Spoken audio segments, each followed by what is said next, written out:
بسم اللہ الرحمن الرحیم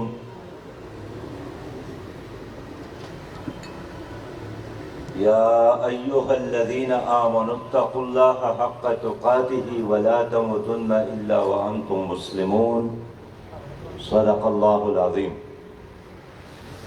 برادر محترم جناب جاوید قصوری صاحب،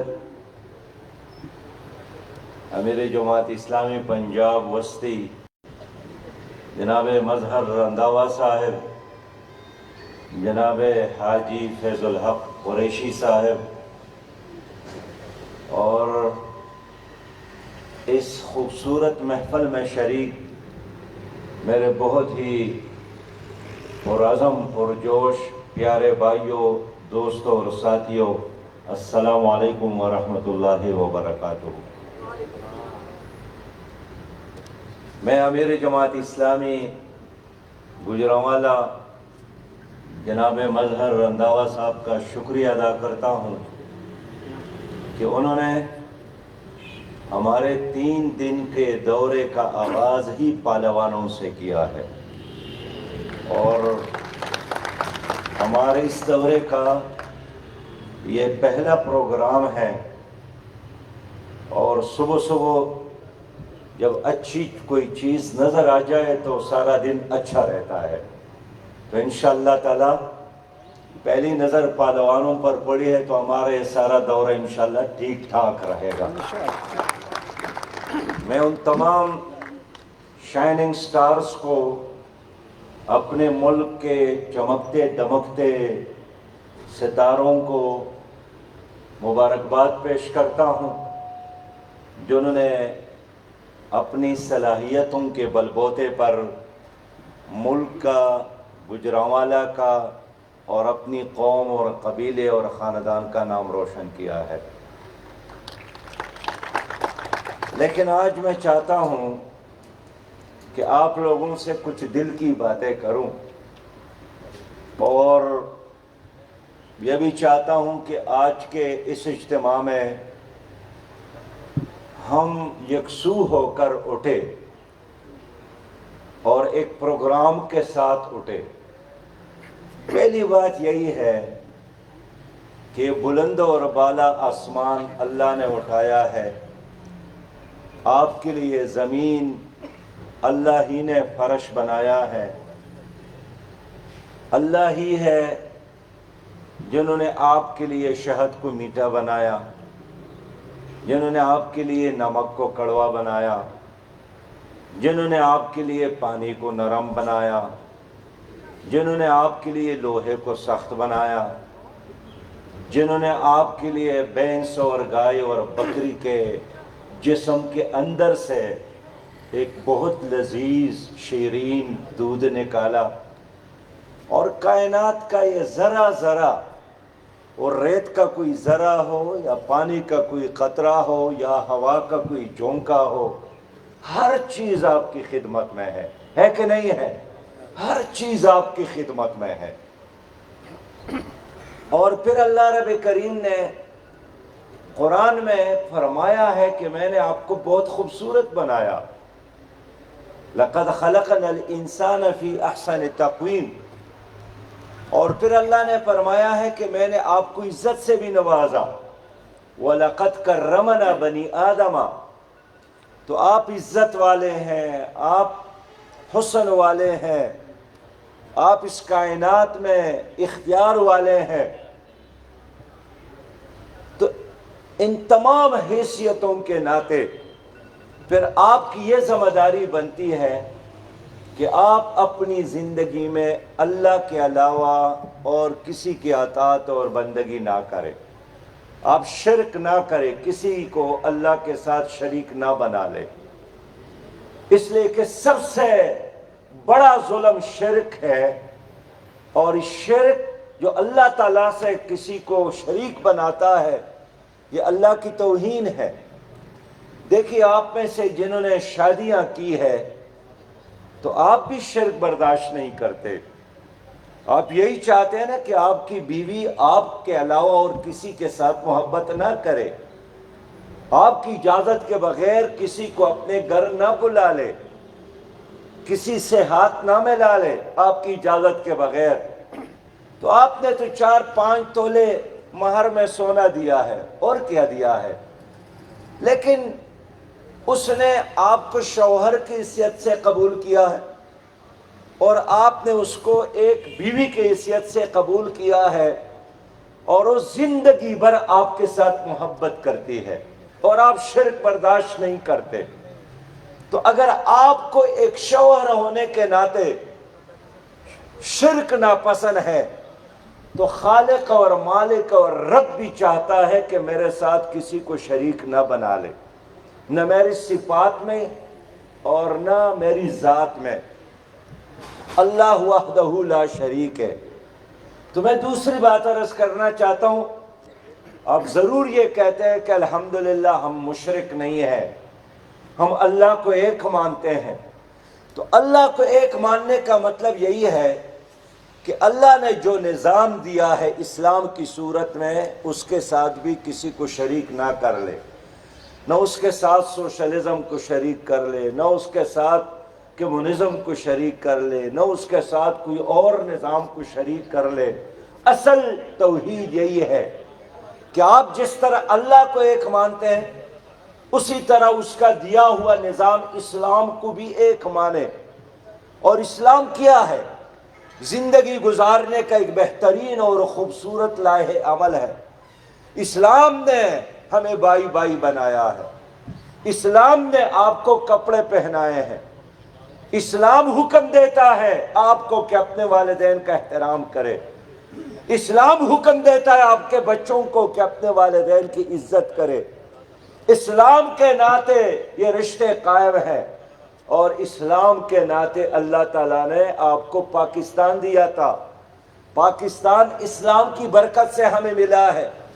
تو میں گجرانوالہ کے پہلوانوں سے یہ بات عرض کرنا چاہتا ہوں کہ جس طرح آپ لوگ کرکٹ کے میدان میں، فٹ بال کے میدان میں، ریسلنگ کے میدان میں، کبڈی کے میدان میں لڑتے ہیں، اسی طرح یہ ساری دنیا ایک گراؤنڈ، ایک مقابلے کا میدان ہے، اور آپ کا اصل مقابلہ باطل کے ساتھ ہے، آپ کا اصل مقابلہ ظالم کے ساتھ ہے، ظالم نظام کے ساتھ ہے۔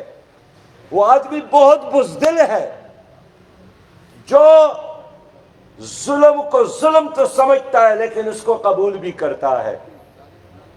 تو ہم جو آپ کے خدمت میں آج حاضر ہیں، ہم جماعت اسلامی کے کارکنان آپ سے محبت رکھتے ہیں، آپ کے حوصلہ افزائی کرنا چاہتے ہیں، آپ کی عزت افزائی کرنا چاہتے ہیں، اس امید کے ساتھ کہ پاکستان بہت خوبصورت ملک ہے، لیکن ہماری حکمرانوں نے اس خوبصورت ملک کو تباہ کیا۔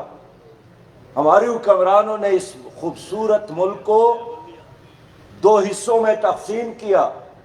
ہماری حکمرانوں نے اس خوبصورت ملک کو کرپشن کا تحفہ دیا، منشیات کا عادی بنایا آج کا نوجوان۔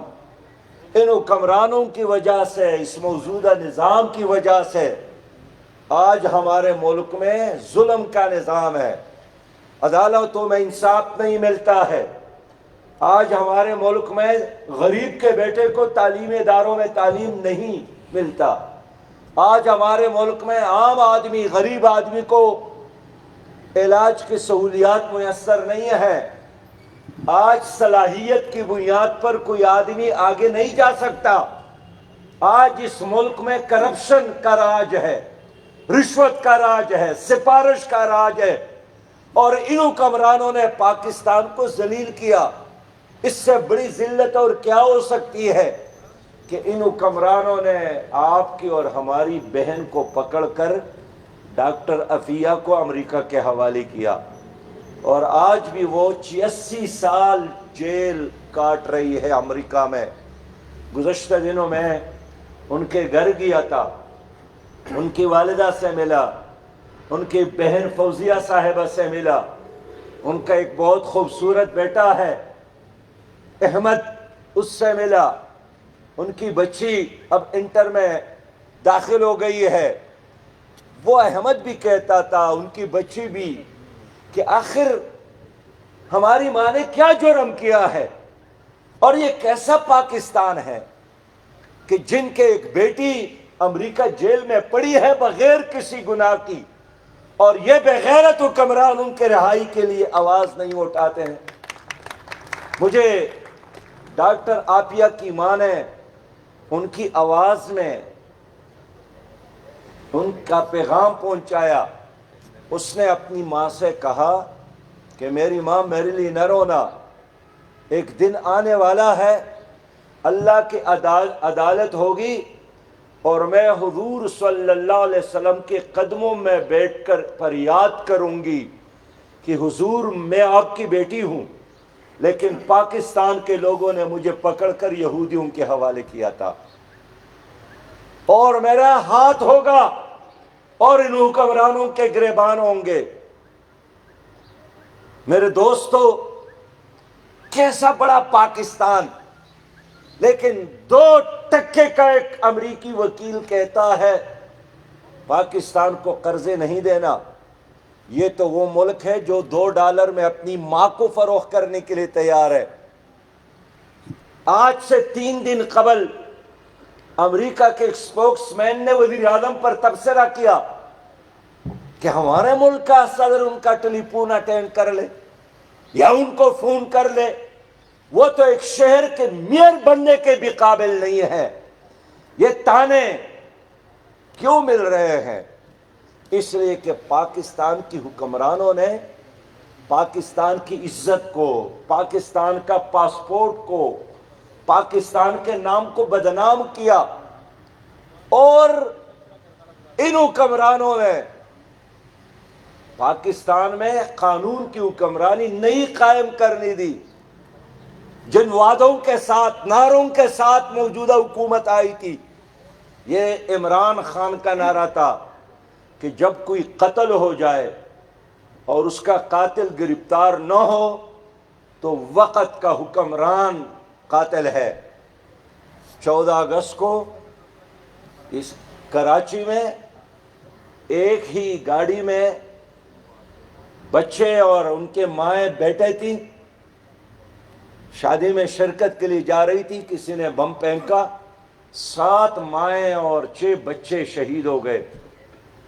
ابھی میں کل دیر پائن سے آ رہا ہوں، ایک جنازے میں 8 لاشیں گرا دی گئی۔ کل کی بات ہے، ایک جرگے میں 11 لوگ شہید کیے گئے۔ گزشتہ دنوں میں کوئٹہ گیا، ایک جگہ پر 10 مزدور قتل کیے گئے اور پھر ذبح کیے گئے۔ لوگوں نے احتجاج کے طور پر ان کی لاشوں کو اٹھا کر سڑک پہ رکھے تھے کہ ہمارا جرم کیا ہے۔ وزیر اعظم سے ان کا مطالبہ یہی تھا کہ آپ آ کر ہماری دادرسی کرے۔ وزیر اعظم نے اعلان کیا میں کوئٹہ نہیں آؤں گا، یہ لوگ مجھے بلیک میل کرنا چاہتے ہیں، لیکن میں بلیک میل نہیں ہوں گا، کوئی مجھے بلیک میل نہیں کر سکتا۔ میں وہاں گیا، لاہور سے بائی روڈ کوئٹہ پہنچا کہ کون لوگ ہیں جو ہمارے وزیر اعظم کو اپنے 10 لاشوں کے بدلے بلیک میل کرنا چاہتے ہیں۔ تو میں نے ان لوگوں کو دیکھا، ان کی ماؤں کے دوپٹے پرانے تھے، ان کے بچوں کے جوتے اور چپل پٹے ہوئے تھے، ان کے والدین غریب تھے۔ میں نے کہا کہ اگر اس میں کوئی سینیٹر ہوتا، کوئی ممبر ہوتا، کوئی وزیر ہوتا تو آدھی رات صدر پاکستان اور وزیر اعظم وہاں حاضر ہوتے، لیکن غریب لوگ ہیں اس لیے کوئی اس کا پوچھنے والا نہیں ہے۔ میرے دوستوں، میرے بھائیوں، میں آپ سے بات کرنا چاہتا ہوں کہ حضور صلی اللہ علیہ وسلم ایک بار کعبے کی طواف کر رہے تھے اور کعبہ کی طرف دیکھ کر فرمانے لگے کہ خدا کی قسم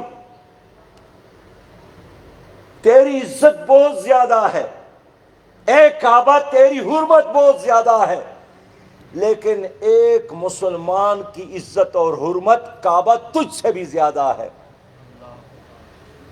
لیکن آج کس طرح اس پاکستان میں بے دردی کے ساتھ انسان کا خون بہایا جا رہا ہے۔ میرے پیارے بھائیوں، میں اس لیے آپ سے بات کرنا چاہتا ہوں کہ پوری سوسائٹی کو تقسیم کیا گیا ہے. آج بھی گجرانوالہ میں دیکھیں صبح صبح کا وقت ہے، جو غریب بچہ ہوگا وہ ایک سکول میں جاتا ہے، جو مالداروں کے بچے ہیں وہ کسی اور سکول میں جاتے ہیں. تو یہ کس طرح ایک پاکستان ہے؟ انہوں نے وعدہ کیا تھا کہ میں ایک پاکستان دوں گا، لیکن انہوں نے پاکستان کو تقسیم کیا. ایک وی آئی پی کلچر ہے پاکستان میں، جن کے ساتھ حرام کی دولت ہے وہ وی آئی پی ہے. جو حلال کھاتا ہے اس کی کہیں بھی کوئی عزت نہیں ہے، عدالتوں میں انصاف نہیں ہے غریب آدمی کے لیے. میرے دوستو، میں اس لیے آپ سے عرض کرنا چاہتا ہوں کہ آخر کون ٹھیک کرے گا عدالتوں کو؟ کون ٹھیک کرے گا ہمارے تعلیمی اداروں کو؟ کون ٹھیک کرے گا ہمارے ہاسپٹلز کو؟ کون خوبصورت بنائے گا ہمارے ان شہروں کو؟ میں ابھی آپ کی خوبصورت شہر سے گزر رہا تھا، راستے میں جگہ جگہ گندگی کے ڈھیر لگے ہیں. کون صاف کرے گا ان شہروں کو؟ ہمارے مظہر بھائی نے کہا سانس لینا مشکل ہو گیا ہے پالوشن کی وجہ سے، خراب ہوا کی وجہ سے. کیا آپ کو معلوم ہے کہ 85% پاکستانی گندا پانی پینے پر مجبور ہے؟ کیا آپ جانتے ہیں کہ آج کی سب سے بڑی بیماری کیا ہے؟